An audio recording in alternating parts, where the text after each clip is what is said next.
بسم الله الرحمن الرحيم نون والقلم وما يسطرون ما أنت بنعمة ربك بمجنون وإن لك لأجرا غير ممنون وإنك لعلى خلق عظيم فستبصر ويبصرون بأيكم المفتون إن ربك هو أعلم بمن ضل عن سبيله وهو أعلم بالمهتدين فلا تطع المكذبين ودوا لو تضهن فيدهنون ولا تطع كل حلاف مهين هماز مشاء بنميم مناع للخير معتد أثيم عتل بعد ذلك ذليم أن كان ذا مال وبنين إذا تتلى عليه آياتنا قال أساطير الأولين سنسمه على الخرطوم إنا بلوناهم كما بلونا أصحاب الجنة إذ أقسموا ليصرمنها مصبحين ولا يستثنون فطاف عليها طائف من ربك وهم نائمون فأصبحت كالصريم فتنادوا مصبحين أن اغدوا على حرثكم إن كنتم صارمين فانطلقوا وهم يتخافتون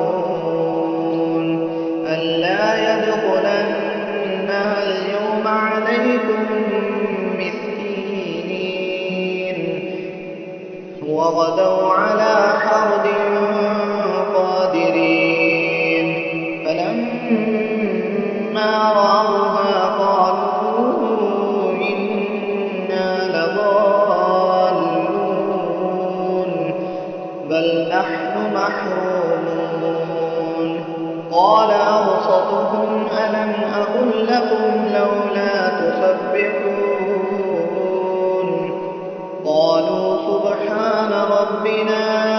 إنا كنا ظالمين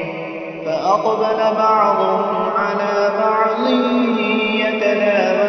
يتلاومون قالوا يا ويلنا إنا كنا طاغين عسى ربنا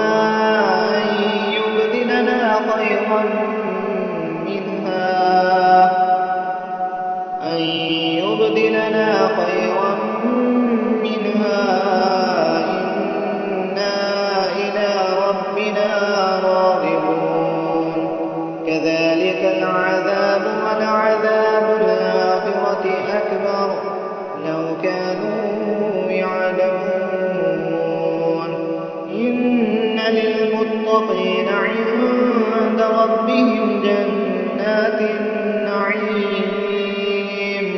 أفنجعل المسلمين كالمجرمين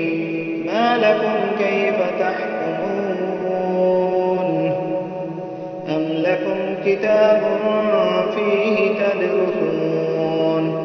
إن لكم فيه لما تخيرون أم لكم أيمان علينا بالغة إلى يوم القيامة إن لكم لما تحكمون سلهم أيهم بذلك زعيم أم لهم شركاء فليأتوا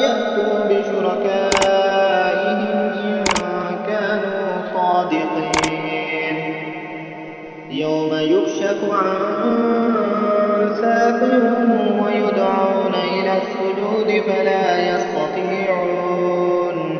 خاشعة أبصارهم ترهقهم ظلة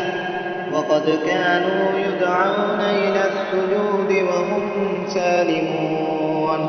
فذرني ومن يكذب بهذا الحديث سنستدرجهم من حيث لا يعلمون وأملي لهم إن كيدي متين أم تسألهم أجرا فهم من مغرم مثقلون أم عندهم الغيب فهم يكتبون فاصبر لحكم ربك ولا تكن كصاحب الحوت إذ نادى وهو مكظوم لولا أن تداركه نعمة من ربه لنبذ بالعراء وهو مذموم فاجتباه ربه فجعله من الصالحين وإن يكاد الذين كفروا ليزلقونك بأبصارهم لما سمعوا الذكر ويقولون إنه لمجنون